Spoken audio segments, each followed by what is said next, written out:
الله الرحمن الرحيم نحمده ونصلي ونسلم على رسوله الكريم أما بعد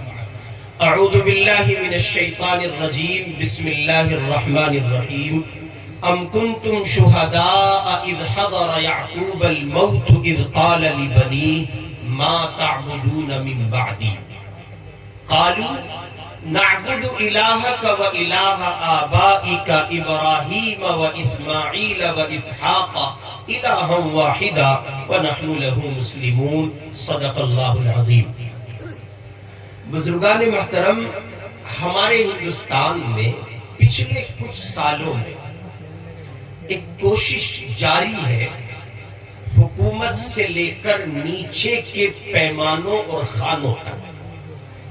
کوشش یہ ہے کہ پورا ملک کسی ایک فضا میں، کسی ایک رنگ میں، کسی ایک خاص حلیے میں تبدیل ہو جائے۔ یہ کوشش حکومت کے ایوانوں سے لے کر اور آخری درجے کے انسانوں کے ذہن کا حصہ ہے۔ کہیں اور کبھی میں بہت شارٹ گفتگو کروں گا، توجہ فرما لیں آپ۔ کہیں اور کبھی اس پر کھل کر کام ہوتا ہے، کہیں اور کبھی اس پر بہت چھپ کر کام ہوتا ہے۔ جب طاقت کا اظہار مقصود ہوتا ہے تو آپ اس فضا کو اپنے بازاروں میں، اپنے شہروں میں، اپنے گلیاروں میں، اپنی بستی میں لوگوں کے مکانات پر لگے ہوئے ایک خاص رنگ کے جھنڈے کے لہرانے سے محسوس کر سکتے ہیں۔ کبھی اس کا زور اتنا تیزی سے پکڑتا ہے یہ رنگ کہ ترنگا اپنی فضا میں لہرا رہا ہے، جو ملک کی آن ہے، شان ہے، بان ہے، لیکن اس ترنگے پر غالب ہوا چاہتا ہے، غلبہ چاہتا ہے یہ ایک خاص رنگ جس میں مستقل ایک ٹولہ پورے ملک کو رنگنا چاہتا ہے۔ اب سوال یہ ہے کہ اگر اس ایک رنگ میں ہمارے عیسائی سماج کے افراد رنگے جائیں، کوئی تعجب کی بات نہیں۔ سوال یہ ہے کہ اگر اس ایک رنگ میں ہمارا سکھ سماج رنگا جائے، کوئی حیرت کی بات نہیں۔ دلت رنگے جائے،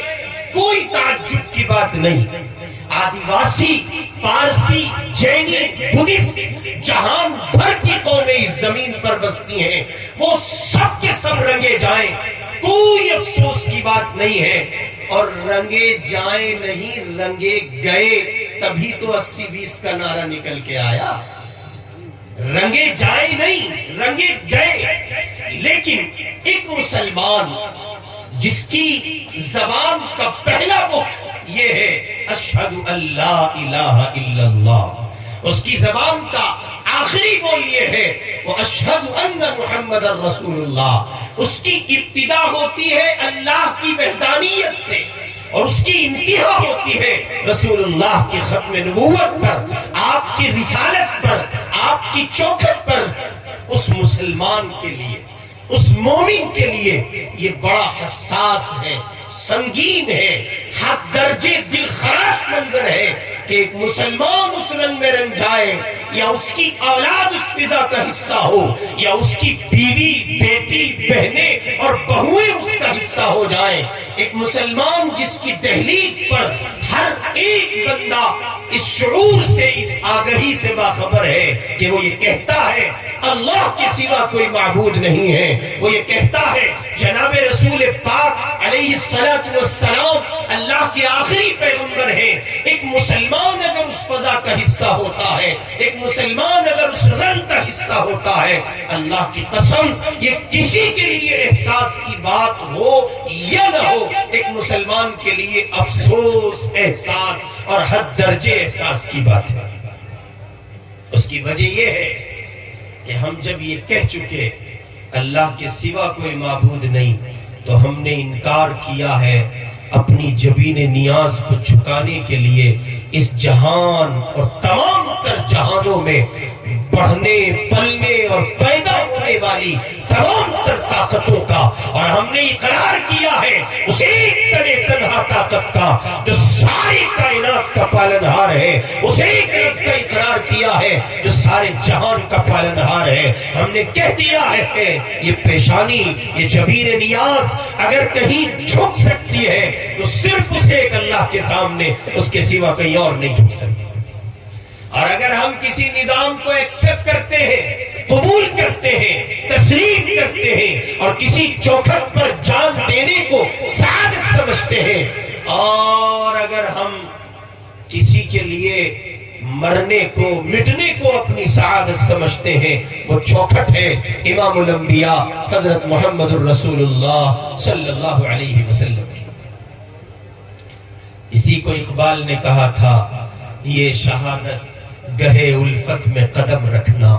لوگ آسان سمجھتے ہیں مسلمان ہونا۔ آپ کو لگتا ہے، مجھے لگتا ہے، دنیا جہان کے مسلمانوں کو لگتا ہے کہ مسلمان ہونا آسان کام ہے۔ نہیں میاں نہیں، اپنی تمام تر خواہشات کو،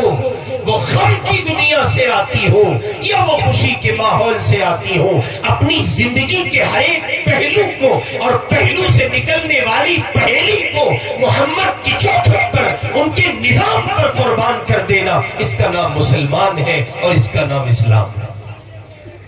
یہ شہادت گہے الفت میں قدم رکھنا، لوگ آسان سمجھتے ہیں مسلمان ہونا۔ باہر کیف وہ ایک خاص رنگ، خاص فضا، خاص ماحول اب اس تاریک تر دور میں، ان مشکل گھڑیوں میں میری آپ کی دہلیز پر دستک دے رہی ہے۔ اور آئے دن وہ خبریں جو میری اور آپ کی سماعتوں کا حصہ ہوتی ہیں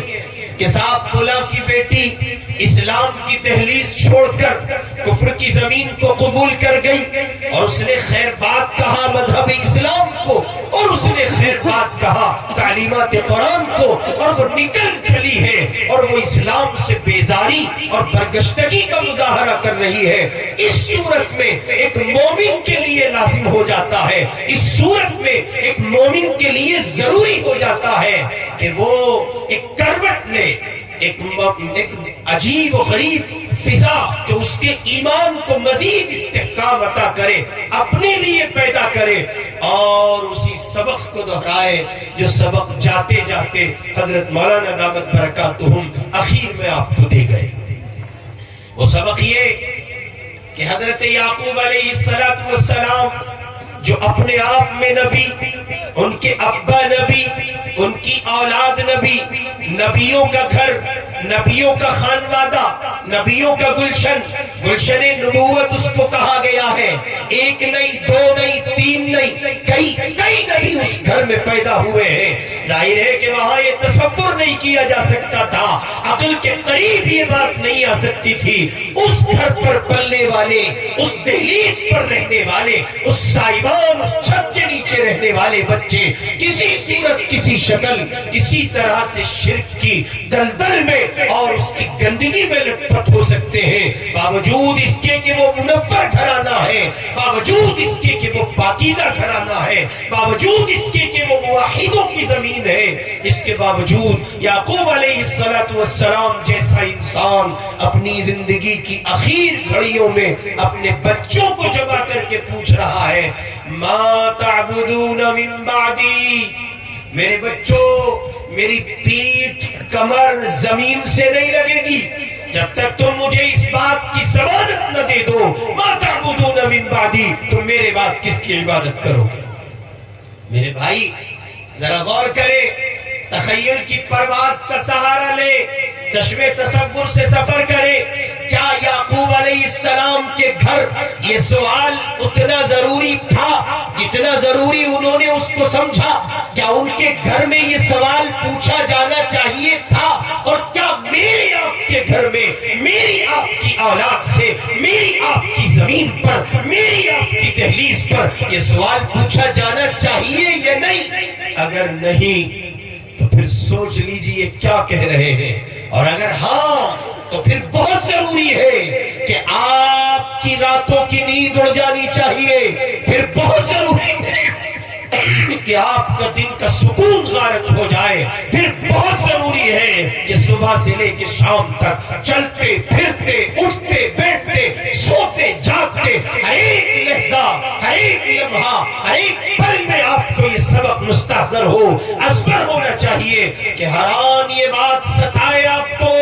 کہ آپ کا وہ بیٹا جو آج معصوم سی ننھی سی جان ہے، آج آپ کی وہ بیٹی جو آپ کی منظور نظر ہے، آپ کا لخت جگر ہے، آپ کا جگر بارہ ہے، جس کو آپ بڑی محبتوں سے پروان چڑھا رہے ہیں، جن کو آپ بڑی محبتوں سے سینچ رہے ہیں، آپ ان کو ایک قداور درخت بنانا چاہتے ہیں، آپ ان کی نشو و نما اس انداز پر کر رہے ہیں، آپ اس انداز پر ان کو تیار کر رہے ہیں، سردی اور گرمی کی پرواہ نہیں کرتے ہیں، موسم کا لحاظ نہیں کرتے ہیں، اپنی جسمانی تکالیف سے دوچار رہتے ہوئے اس کو نظر انداز کر کے آگے بڑھتے ہیں، محض اس لیے کہ آپ کی اولاد کسی منصب، کسی مقام اور اللہ کی نظر میں کسی خاص مقام کی حامل ہو۔ میرے بھائی، مجھے اور آپ کو اس سبق کو یاد کرنے کی ضرورت ہے، اس لیے کہ خدا نہ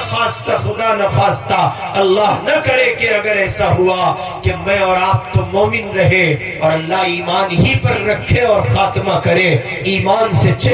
پر ہی چلے گئے، میری آپ کی تو بچ گئی اور محفوظ رہے ہم اور آپ، لیکن کہیں ایسا نہ ہو کہ اس اولاد کو نظر انداز کرنے کے نتیجے میں کل یہ بچے کہیں کہ ہم مسلمان گھرانوں میں پیدا ہوئے تھے، ہمارا باپ مسلمان تھا، اس کا باپ بھی مسلمان تھا، پشتینی مسلمان تھے، ہمارے یہاں کئی خاندان مسلمانوں کے رہے ہیں، لیکن ہائے افسوس ہمارا باپ جب دنیا سے گیا ہے اس نے وہ سبق بھلا دیا تھا جو یعقوب کو یاد تھا، وہ سبق بھلا دیا تھا جو یعقوب نے ضروری سمجھا تھا، وہ سبق بھلا دیا تھا جو گلشن نبوت میں دہرایا گیا تھا، وہ سبق بھلا دیا گیا تھا جو خاندان نبوت کے اس عظیم چراغ حضرت یعقوب نے ضروری سمجھ کر اپنی اولاد سے پوچھا تھا ما تعبدون من بعدی، اور ظاہر ہے کہ وہاں جو جواب دیا جانا چاہیے تھا وہی دیا گیا۔ ان کے بچوں نے کہا نعبد الہک و الہ آبائک ابراہیم و اسماعیل و اسحاق الہ واحدا، ان کو یہی کہنا تھا اور یہی انہوں نے کہا، اسی سبق پر، اسی ذہنیت پر، اسی طرز پر، اسی نگر پر وہ تیار کیے گئے تھے، نبیوں کی اولادیں تھیں، نبوت کے گلشن میں وہ بچے پروان چڑھے تھے۔ میری آپ کی اولاد، میں اور آپ، میرے آپ کے بچے، یہ نسل نو کیسے ضمانت دے سکتے ہیں آپ جب ایک خاص رنگ تیار کیا جا رہا ہے، جب ایک فضا تیار کی جا رہی ہے، جب بہنوں کو موبائل کے سم کارڈ دینے کے نام پر ان کے موبائل نمبر وصول کر کے ان سے عشق و معاشرے کے بازار گرم کیے جاتے ہیں، جب بیٹیوں کے فیس بک پر فوٹوز چھوڑ دیے جاتے ہیں اور اعلان یہ دعوے کیے جاتے ہیں اتنے 1022 تک 21 تک ہم اتنی بیٹیاں مسلمانوں کے لیے، یہ کیا ہے؟ اس کا مطلب یہ ہے، اور اچھے سے سن لیجئے، علی میاں نے کہا تھا 1980 میں 1980 میں مولانا یہ بات کہہ گئے ہیں، مسلمانوں تمہاری نسلوں کو کفر میں دھکیلنے کا مکمل انتظام کیا جا چکا ہے۔ 80 اور 24 اور 20 گویا یہ 44 سال پہلی بات، ایسا لگتا ہے جیسے علی میاں آج دیکھ رہے تھے، کل دیکھ کر آج کو دیکھ کر کل کہہ گئے ہیں یہ سب ہونے والا ہے۔ اس لیے حساس ہو جائیے، بیدار رہیے، ہوش کے ناخن لیجئے، اپنی اولاد کو وقت دیجئے۔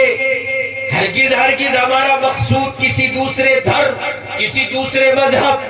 دوسرے مذہب کے ماننے والوں کی دل شکنی نہیں ہے، ان کا مضحکہ نہیں ہے، ان کی مذاق نہیں ہے، ان کے مذہب کے ساتھ کسی نوع کی چھیڑ چھاڑ نہیں ہے، وہ اپنے دین پر رہتے ہیں، ہم اپنے دین پر ہیں۔ لکم دینکم ولی دین کا پیغام ہم سارے جہان کو سنائیں گے، بار بار کہیں گے لوگوں تمہارے لیے تمہارا دین مبارک ہے اور ہمارے لیے ہمارا دین مبارک ہے، لیکن مسئلہ یہ ہے کہ میرے بچے بچے، میری اولاد، میری نسل، میرے بھتیجے اور بھتیجیاں اللہ نہ کرے نہ کرے 1000 بار توبہ کیجئے، خدا نہ خواستہ آنے والے کل کی صبح ایک ایسی ظالم صبح ہو، آنے والی کل کی فضا ایک ایسی ظالم فضا ہو جو میری آپ کی دہلیز پر کفر کی دستک دے آئے اور آ کر کے میرے آپ کے بچوں کا ایمان لے چلے۔ حساس ہو جائیے، بیدار ہو جائیے، اپنی اولاد کو وقت دیجئے، اس کے پاس بیٹھیے، ان سے پوچھئے اللہ کتنے ہیں، ان سے پوچھئے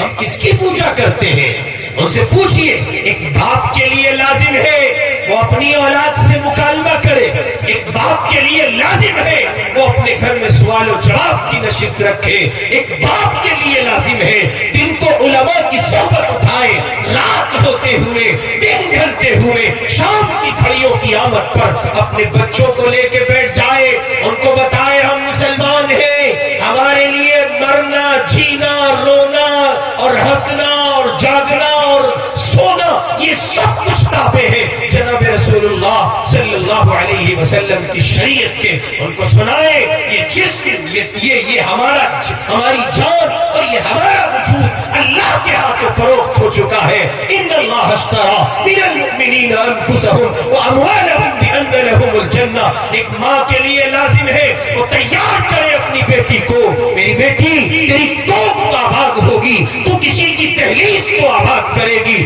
تو ماں بنے گی اور تو کسی گھر کو آباد کرے گی، خبردار تیری کوکھ سے پیدا ہونے والی نسل کسی صورت شرک کی دلدل میں پھنسی نہ ہو، اور ایسا نہ ہو کہ تو جس نسل کو پروان چڑھائے خدا اللہ نہ کرے نہ کرے نہ کرے کہ وہ کسی طرح شرک کا اور خدا کی بغاوت کا شکار ہے۔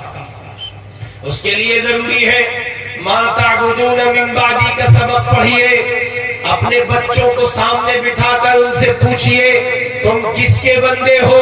تمہارا مالک کون ہے، روزی کون دیتا ہے، کھانا کون دیتا ہے، کام کون بناتا ہے، نظام کس کا چلتا ہے، کس کے نظام پر ساری دنیا منحصر ہے۔ اپنے بچوں کو توحید کے اسباق ازبر کرائیے، اس لیے کہ آپ جتنا پڑھائیں گے اور کہیں گے تب جا کر کچھ فیصد نتیجہ مرتب ہوگا، بصورت دیگر اگر آپ غافل رہ گئے اور آپ نے خیال نہ کیا تو نتائج بہت سنگین مرتب ہونے کے خدشات ہیں۔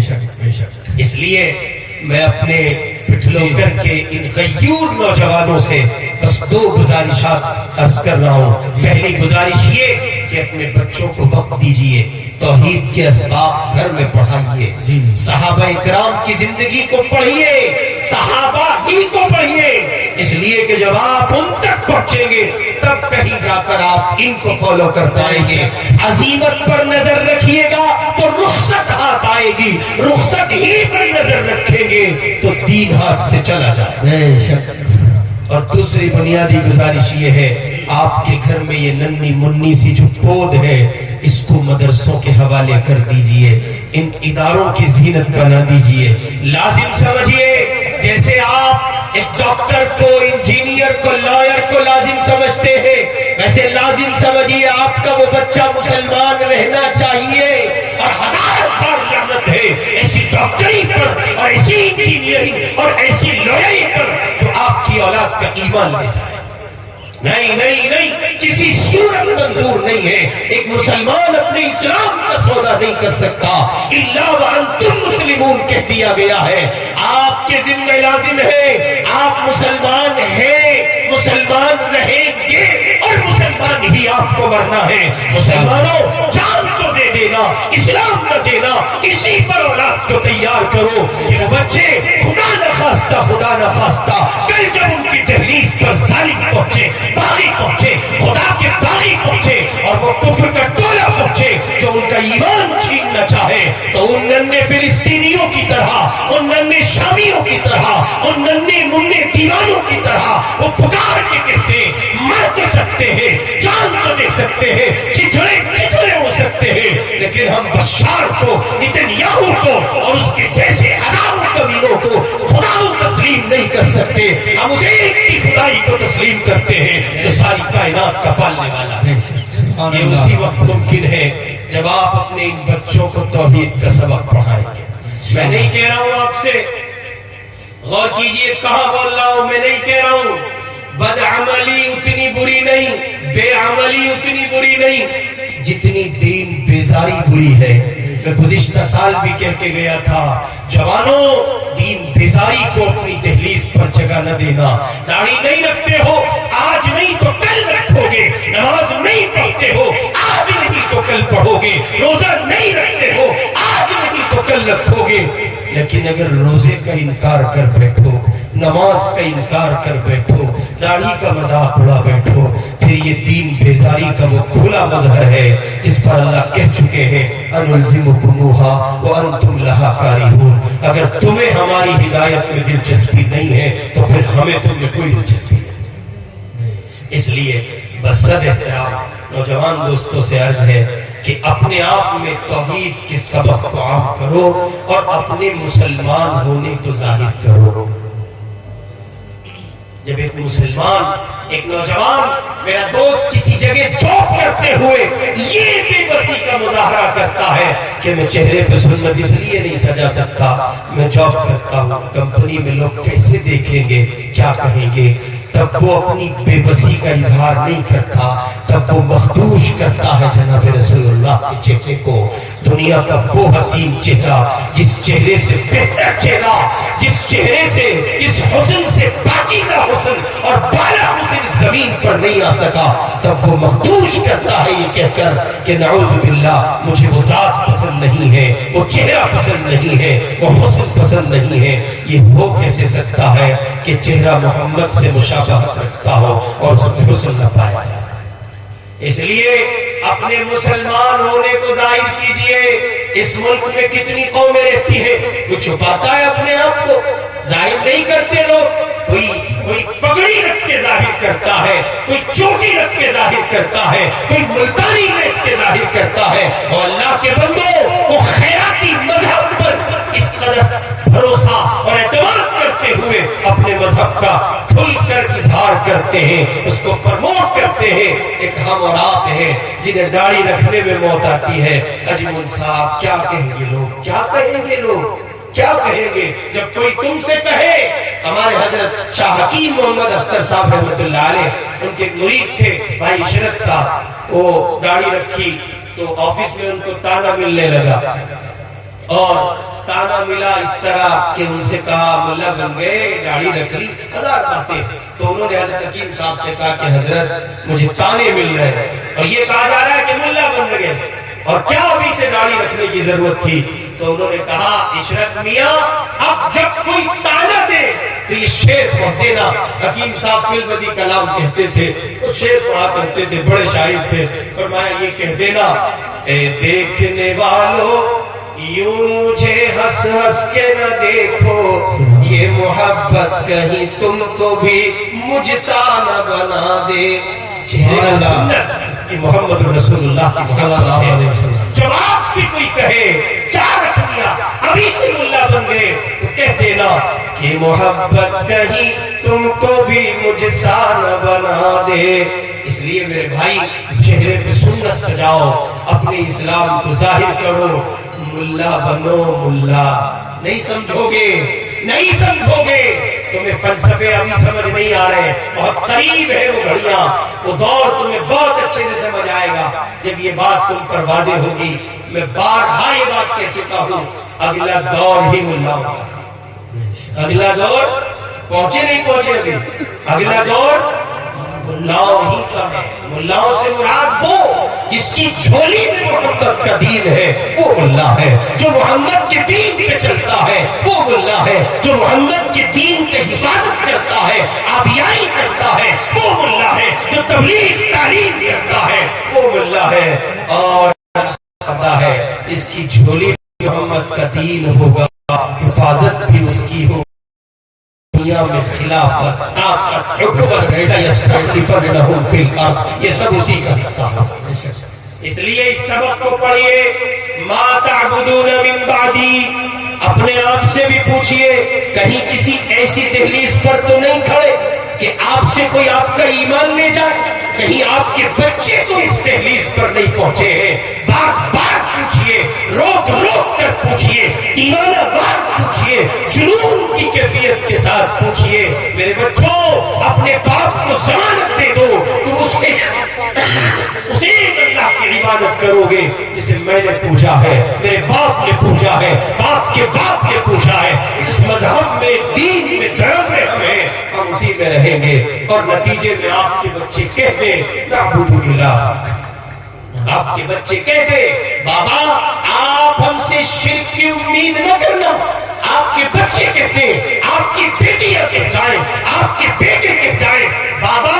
جان تو جا سکتی ہے لیکن جنون عشق، جنون محبت حضرت محمد رسول اللہ سے اسی دیوانہ وار رہے گا جو بدر میں معاذ اور معبس کو تھا۔ جیسے وہ ابو جہل کو تلاش کرتے تھے ویسے ہم محمد کے دشمنوں کو تلاش کرتے ہیں، جیسے وہ محمد کے دشمنوں سے برات کا اظہار کرتے تھے اور اپنی فدائیت کا اقرار کرتے تھے۔ بابا آپ کے دیے ہوئے سبق کے نتیجے میں ہم اسی فدائیت پر برقرار رہیں گے، قائم و دائم رہیں گے۔ مر تو سکتے ہیں، اپنا ایمان نہیں دے سکتے۔ یہ غیر مرتب سی باتیں میں نے آپ کی خدمت میں رکھی ہیں۔ ابھی ہمارے درمیان ایک انتہائی عظیم المرتبہ عالم دین حضرت مولانا مفتی عبدالسمیع صاحب دامت برکاتہم العالیہ تشریف فرما ہے، ان کو آپ سنیں گے مفصل مدلل مکمل گفتگو صحیح معنی میں انہی کی آپ کو سننے کو ملے گی۔ میں چھوٹا سا طالب علم آپ کے درمیان بیٹھ گیا اور یہ بکھری ہوئی سی باتیں میں نے رکھتی ہیں۔ سچی بات تو یہ ہے کہ وہی ایک گفتگو ہوتی تو بات کہیے کہ مکمل تھی اور ضرورت نہیں تھی۔ ایک گفتگو سیر حاصل حضرت مفتی صاحب کی ہو جاتی، وہ اپنی گفتگو میں ایک آفاقی پیغام رکھتے ہیں جو قرآن کی دہلیز کا سہارا لیتے ہوئے آگے بڑھتا ہے اور امت کے ذہنوں تک اس آفاقی نظام کو وہ پہنچاتے ہیں جس کی ضرورت ہے۔ سلام آپ کی عظمتوں کو کہ آپ نے ایک ایسے دلیر اور ایسے عظیم مفکر ملت کا انتخاب کیا۔ وہ آپ کی بستی میں ہر سال آتے ہیں، اس سال بھی آئے ہیں۔ اللہ ان کی آمد کو قبول فرمائے اور ان کی آمد کی برکت سے ہم گنہگاروں کو بھی پروردگار کسی نہ کسی درجے میں قبول فرمائے۔ یہ بکھری ہوئی باتیں میں نے رکھی ہیں اس امید کے ساتھ شاید کہ اتر جائے تیرے دل میں میری بات۔ آپ میری ان باتوں کو اپنے دل کی زمین پر جگہ دیں اور اپنے لیے، اپنے بچوں کے لیے اس سبق کو لازم پکڑیں۔ مدرسوں کی زینت ان کو بنائیں، بالخصوص یہ مدرسہ عاشقیہ تجوید القرآن جو دو ممتاز نوجوان فعال عالم دین کی رہنمائی میں، سرپرستی میں اور ان کی دن رات کی کوششوں میں آگے بڑھ رہا ہے۔ اللہ رب العزت والجلال اس ادارے کو دن دگنی رات چوگنی ترقی نصیب فرمائے اور ہمیں ان معروضات پر عمل کی توفیق عطا کرے۔ وآخر دعوانا ان الحمدللہ رب العالمین۔ زمانہ بڑی غور سے سن رہا تھا، زمانہ بڑی غور